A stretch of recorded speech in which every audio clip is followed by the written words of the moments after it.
Okay, so we just finished week 8, and at this point the scriptwriters, they're just getting straight up greedy. Garrett continues to wreak havoc. Does anyone even remember that this game happened? Comparing it to the other Thursday night games, though, this was somehow one of the better ones on the season, but this game really just evolved into seeing how good of a punt the Bills would rip out at the end of every possession after already having a monstrous lead. The Buccaneers' offense is just not it, but we already knew that, and this team needs great field position to be able to do something on offense, and that just didn't happen in this game. And we just watched Buffalo strangle their prey to death, doing near everything right. I mean, what else needs to be said? Believe it or not, Josh Allen is better than Baker Mayfield. Definitely one of the Thursday games of all time, and it's good to know that we're getting back on track with the original script.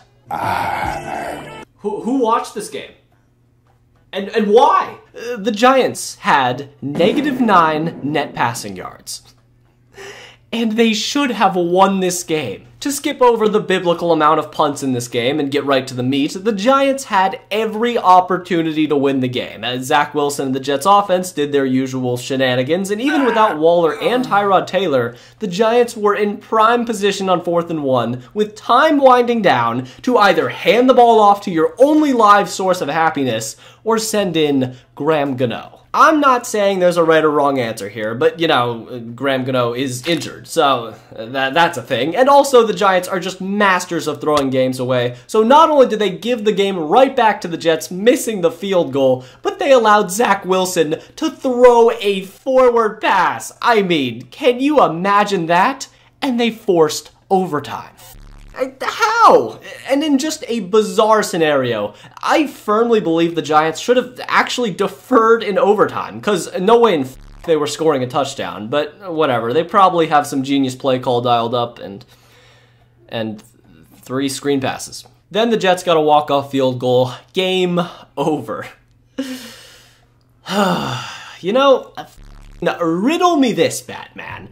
How does a backup quarterback look this incompetent? It's games like this that make me question, like, how does Cam Newton not have a job? Talent issues aside, Danny DeVito, or whatever his name was, his struggles fall heavily on the coaching. It felt like the punter was playing quarterback. I don't get how a backup QB can look so unfamiliar with the offense, but whatever. The Giants have been forged in these fires, and even the Jets didn't escape this game without a blood tax being paid, losing a ton more men as well as another to an Achilles injury. So, you know, I've been putting it off, but I've seen enough with this game. Welcome, Giants, to the Caleb Williams sweepstakes. I really don't know how it took this long for me to add you, but better late than never, I guess. Oh my god, they did it. They actually did it. They benched Desmond Ridder. Last week, just 7 days ago, I finally thought they were doubling down on Ridder, and even when throughout the entire week, and hell, the season, Arthur Smith fended off the media defending his QB tooth and nail. They just said, what are you talking about? We don't like Desmond Ridder, and then they used him going into concussion protocol as a legitimate excuse to give him a good hefty benching. But hey, Taylor Heinicke was exactly what Atlanta needed to compete with the maestro of mayonnaise. And to talk about him for a second, Will Levis looked good, but some of you need to calm the hell down. The big sweater had himself a day, but dude, let's be honest. A lot of those balls were wide open, so maybe let's hold back on the franchise QB talks for a week at least. But besides that, the Falcons falconed and falconed the game away. We saw the usual disappearing act by Bijan in the first half. Is that Jonnu? Jonnu Smith at quarterback. Alright, I guess. And Van Jefferson basically lost the game with a drop, but it's not all bad. At least the schedule is going to get easier, and you won't have to play stacked rosters like the Titans for a little while. Listen, the Titans are just in Derrick Henry trade waiting room mode, but Atlanta, this next week matchup versus the Vikings, without Kirk Cousins, mind you, is going to be your most important game of the entire season, because at this point, all signs are still pointing to them going with Desmond Ridder as the next quarterback to start for them. And if he goes out there against the Vikings and stinks it up, there is going to be a mutiny with the fans. So make sure you get this starting quarterback decision right, because if you don't, this whole season could just come crumbling down in one singular game.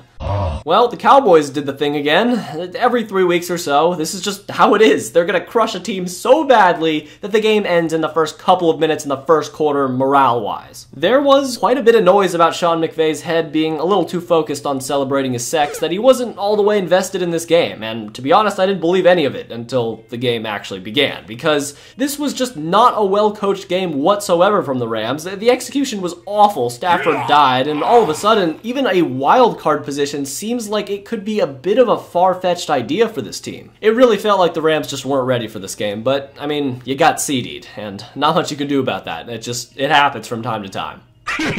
We just observed two of the best ugly win teams in the entire NFL go at it for 60 minutes straight, and who could have guessed it?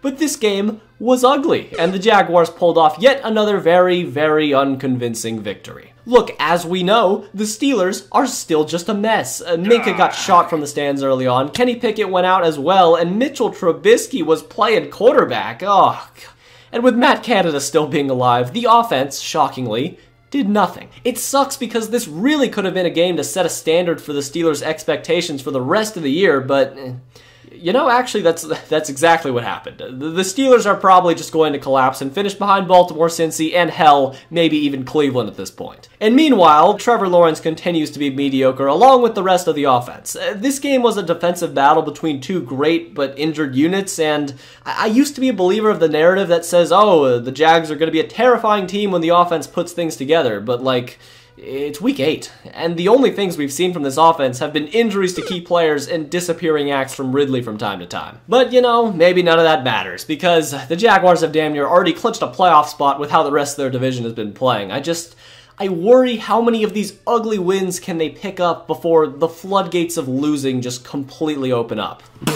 I was actually pretty hyped for this game. Between two banged-up secondaries, I thought this matchup had serious shootout potential between the top 2 draft picks, but I was wrong. And credit to the Panthers' defense for limiting Houston's offense, but I'm pissed off. There is no excuse for this, Houston. No matter what team you are, you had 2 weeks. 2 weeks to prepare for the worst team in the NFL, and your coaching staff has proved that it can conjure up great game plans.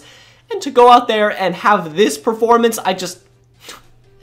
how? I'm not even going to try to understand what's going on with Houston's run game, but this matchup was just a reality check for people out there who believe the Texans were a good NFL team, because they're not. And obviously the narrative from this game is going to be, oh wow, look at Bryce Young out there. He just brutally outplayed CJ Stroud. CJ's a bust and Bryce is the better quarterback. But like, can we calm down? Please? It's almost like Bryce Young was the #1 pick for a reason or something. But even through all that nitpicking, I mean, this game didn't really matter. So at least enjoy your morale victory, Carolina. It's something.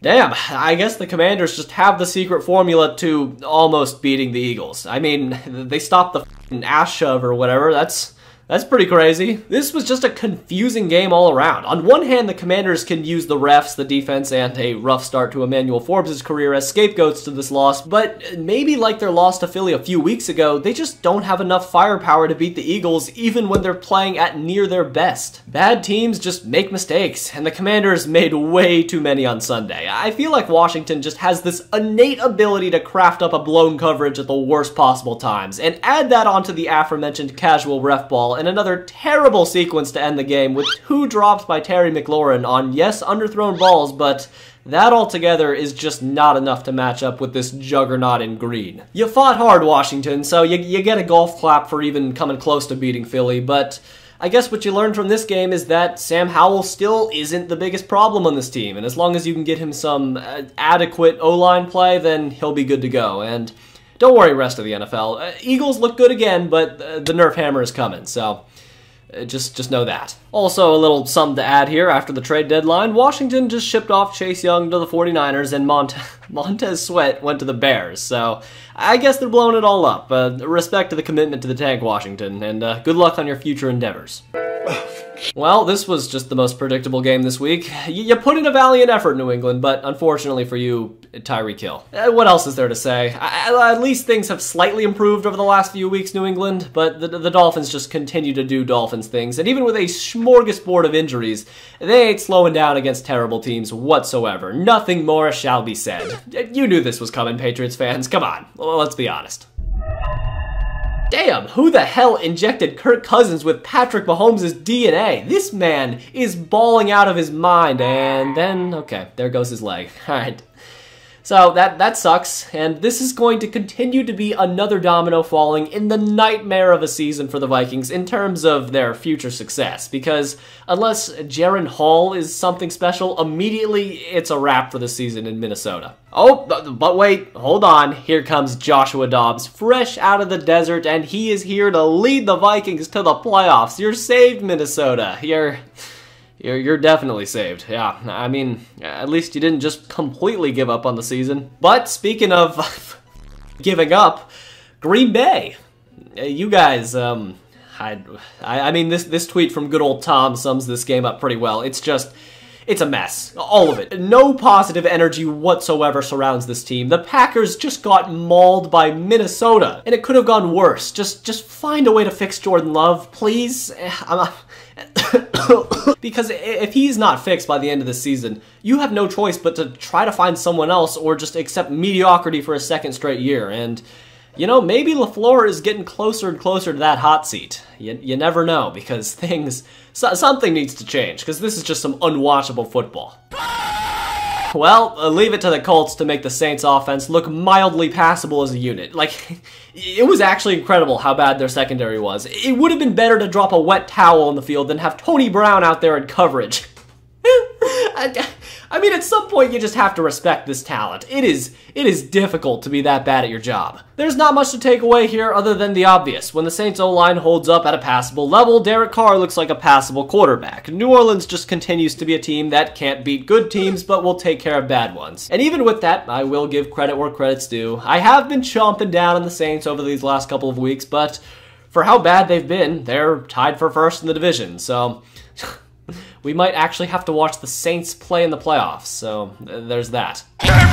Wait a minute, are the 49ers in trouble? I wasn't tripping after one weird weather game in Cleveland, but then they got carved a new one by the captain, and now I guess they're just contributing in the resurrection of Joe Burrow, and maybe we're just at a point where the 49ers defense is vulnerable. The Bengals played well, very well, but they did make mistakes. The problem was when they made those mistakes, the 49ers won up the Bengals ×8, dropping so many huge passes, and Brock Purdy's stock continues to just plummet. And although he did make some great plays on Sunday, I mean, just throws like this are unacceptable for any NFL quarterback, period. This was a massive win for the Bengals, just massive. Seriously, I can't convey how big of a win this was for them, because not only does it keep them in contention for the AFC North crown, but if they can keep this play up, which they won't, but if they can, then the Bengals go right back to being Super Bowl contenders in the AFC, and for the Niners, you might have just lost the NFC Championship home field advantage battle with the Eagles on this very game, because